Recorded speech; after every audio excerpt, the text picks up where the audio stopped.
NOC की मनसूखी बाद PTI का अदालत जाने का फैसला, जलसा हर सूरत होगा। मरायुब का ऐलान था, अदालती हुक्म के बाद दी गई एनओसी खत्म की गई है। ये खौफजदा होकर ये सब कर रहे हैं। हम फील्ड के लोग हैं, जलसा करना आता है। जलसा होगा।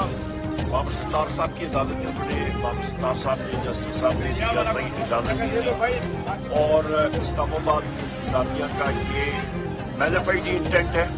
तो मालूम था ये कोई नई बात नहीं है, मुहर्रम में कुछ दिन है और ऐसी कोई सिक्योरिटी की इशू नहीं है कि जिसकी वजह से वो मुअत्तल कर रहे हैं।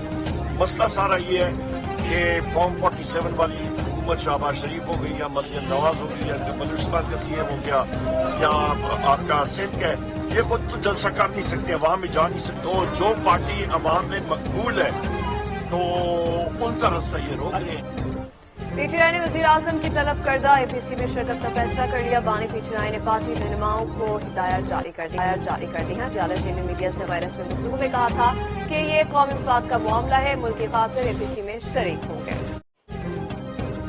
करते हैं गुजरांवाला का। गुजरांवाला से आपको आगाह करते चले। गुजरांवाला से हमारे ब्यूरो चीफ मती गौहर चट्ठा की इस रिपोर्ट के मुताबिक वफाकी वजीर कानून आजम नज़ीर तारड़ की मीडिया से गुफ्तगू। पीटीआई को इस्लामाबाद में जलसे की इजाज़त देना या न देना इंतज़ामिया का फैसला है। वजीर कानून आजम नज़ीर तारड़ इंतज़ामिया और खुफिया इदारों की रिपोर्ट के मुताबिक करनौल का इलाका एहसास तरीन इलाका है। वजीर कानून मज़ीद तफसीलात जानिए इस रिपोर्ट में।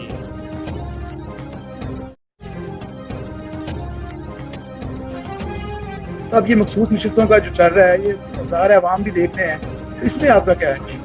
देखिए, ये मुतनासिब नुमाइंदगी पे दी गई थी। 2002 में ये निज़ाम दोबारा मुतारफ हुआ था, जिसमें जो आज का कोटा है वो सारा फिक्स किया गया और 17वीं तरमीम के 17th अमेंडमेंट के जरिए ये सारा जो रेगुलेट किया गया था इसे कॉन्स्टिट्यूशन में।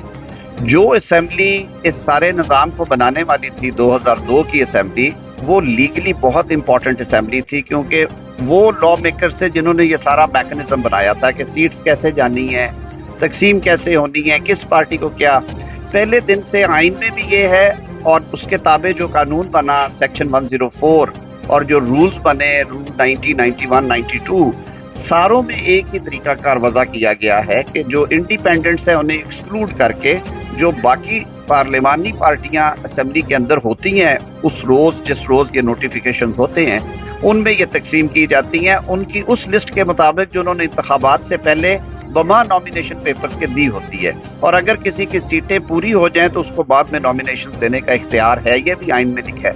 अब उस स्कीम के तहत 2002 में 14 इंडिपेंडेंट एमएनएस थे, उनको एक्सक्लूड करके दी गई। 2008 बलूचिस्तान असेंबली में 49 की स्ट्रेंथ के ऊपर 10 इंडिपेंडेंट्स थे, विच ऑलमोस्ट कम्स टू 20%, उनको एक्सक्लूड करके सीट्स तकसीम की गई। 2013 के इलेक्शंस में ये सूरत हाल थी, को 11 के करीब इंडिपेंडेंट्स थे और पिछली असेंबली में भी हमारे पास ऐसा ही था। ये कभी नहीं होता कि इंडिपेंडेंट्स को ये सीट्स दी जाएं और इसी वजह से पेशावर हाई कोर्ट का 5-0 से यूनानिमस डिसीजन आया।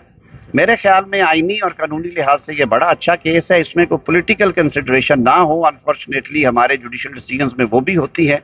बाहर कैफ ये बहुत अच्छा केस है। जो जमातें इलेक्शन जीत के असेंबली में आई हैं और जिन्हें इंडिपेंडेंट्स ने ज्वाइन किया है अंडर द कॉन्स्टिट्यूशनल स्कीम, ये सिर्फ उनका हक है। सर एक छोटा सा पेश है नया लक्स, मुनफरिद गुलाब और विटामिन ई की खूबियों का मिलाप। ये दे आपको गुलाबी ग्लो।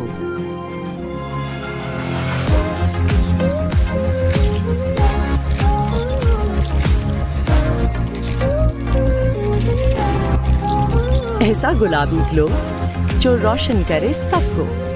नया लक्स, खूबसूरती जो रोके ना रुके।